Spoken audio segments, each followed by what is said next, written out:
दोस्तों मौसम विभाग की तरफ से अभी अभी एक अलर्ट जारी किया है चक्रवात का, जिसके चलते भारी बारिश का अनुमान है। 55 किलोमीटर प्रति घंटे की रफ्तार से हवाएं भी चलेगी और देश के कुछ राज्यों में मौसम एक बार फिर से बदलने वाला है। कड़ाके की ठंड के बीच होगी झमाझम बरसात। 20-21 नवंबर को आंधी तूफान भी अटैक करेगा। IMD की तरफ से ये बड़ा अपडेट सामने आ रहा है। मौसम विभाग ने लेटेस्ट चेतावनी में बताया कि बंगाल की खाड़ी में हलचल बढ़ी है। यही वजह है कि मूसलाधार बारिश का अलर्ट जारी हुआ। देश के 5 राज्यों में वैसे अभी भीषण शीतलहर चल रही है, जिसमें मध्य भारत के अधिकतर राज्य जैसे गुजरात, मध्य महाराष्ट्र, छत्तीसगढ़, तेलंगाना और पूर्वी राजस्थान में शीतलहर की चेतावनी है। वहीं दक्षिण भारत के कुछ राज्यों में बारिश का अलर्ट है। मौसम विभाग का कहना है कि बंगाल की खाड़ी में लगातार मौसम प्रणाली में बदलाव देखने को मिल रहा है। दरअसल तमिलनाडु से सटे बंगाल की खाड़ी में साइक्लोनिक सर्कुलेशन की स्थिति बनी हुई है और यही वजह है कि अब मौसम में बदलाव होगा, जिसके चलते बंगाल की खाड़ी के इसी हिस्से में डीप डिप्रेशन बनने की संभावना है और इसी वजह से तमिलनाडु, केरल, माहे, तटीय आंध्र प्रदेश, यनम और रायलसीमा में भारी बारिश की संभावना है।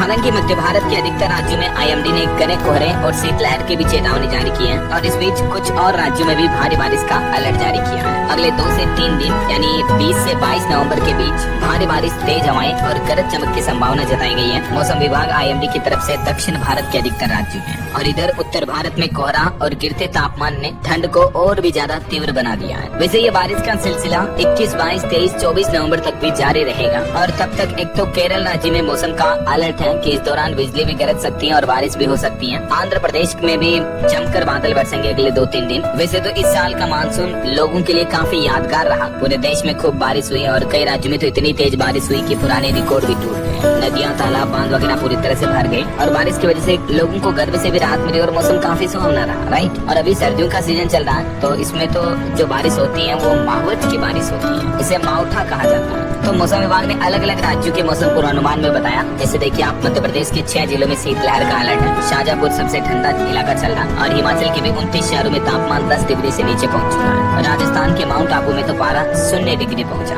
देखिए कुछ और राज्यों के मौसम की स्थितियाँ। मध्य प्रदेश में अगले 2 दिन शीतलहर चलेगी। भोपाल, इंदौर समेत 6 जिलों में आज भी अलर्ट है। शाहजहांपुर और राजगढ़ सबसे ठंडे इलाके चल रहे हैं। इधर राजस्थान की बात करें तो अधिकतर जिलों में अब देखिए आप, माउंट आबू में बर्फ जमने लग गई क्योंकि 0 डिग्री टेम्परेचर पहुंच चुका है। हालांकि आज धूप निकलने के बाद कड़ाके की सर्दी से थोड़ी राहत मिली और अब शीतलहर का असर थोड़ा कम होगा राजस्थान में। बाकी बर्फीली हवाओं के प्रभाव के चलते माउंट आबू में तो जमाव बिंदु यानी 0 डिग्री पर टेम्परेचर पहुंच गया है। इधर पहाड़ी राज्यों की बात करें दोस्तों तो हिमाचल प्रदेश के 29 शहरों में न्यूनतम तापमान 10 डिग्री से भी नीचे चल रहा है। लाहौल स्पीति में माइनस में चल रहा पारा। अक्टूबर में 88% तक कम बारिश हुई। गेहूं की बुआई में भी देरी देखने को मिल रही है। और उत्तराखंड राज्य में भी देखिए आप, ठंडी हवाओं से गिरा तापमान। पहाड़ी इलाकों में बादल छाए, निचले क्षेत्रों में कोहरा छाने की चेतावनी है और ऊंचाई वाले इलाकों में बर्फबारी की भी संभावना है। वहीं पंजाब में अब धीरे धीरे तापमान बढ़ रहा है। अधिकतम तापमान 30 डिग्री सेल्सियस तक पहुंचा और पंजाब राज्य में अगले 2 सप्ताह बारिश के आसार नहीं है। हवा में एयर लॉक है और प्रदूषण भी जस का तस बना हुआ है। वैसे पोल्यूशन तो बहुत ज्यादा ही बढ़ा हुआ है। आज सुबह के मॉर्निंग बुलेटिन वाले न्यूज में मैंने आपको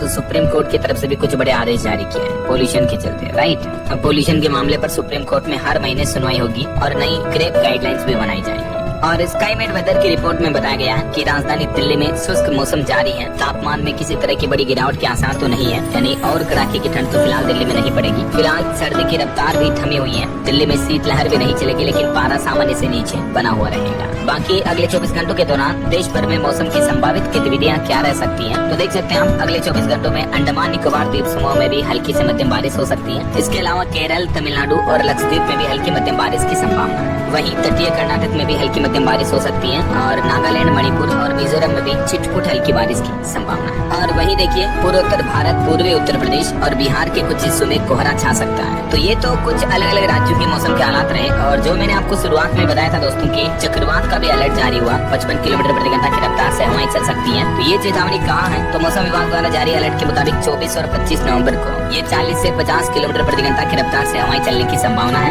अंडमान और निकोबार द्वीप समूह में। ये चक्रवात का असर देखने को मिलेगा और इसके चलते गरज चमक के साथ बारिश होने का भी अनुमान है। अंडमान सागर के ऊपर तूफान और मौसम के तेज हवाओं के चलने का अनुमान है। तो 23 नवंबर तक तो अंडमान सागर में मछुआरों को भी न जाने की सलाह दी है मौसम विभाग ने। चक्रवात के कारण ऊंची लहरें उठेगी तो पर्यटकों के लिए भी चेतावनी जारी हुई है। तो ये रहे अलग अलग राज्यों के मौसम के हालात। वैसे दोस्तों आप कौन से राज्य में, कौन से जिले में रहते हैं, आपके राज्य और जिले का नाम मुझे नीचे कमेंट करके बताइएगा जरूर। और बाकी इस वीडियो को लाइक और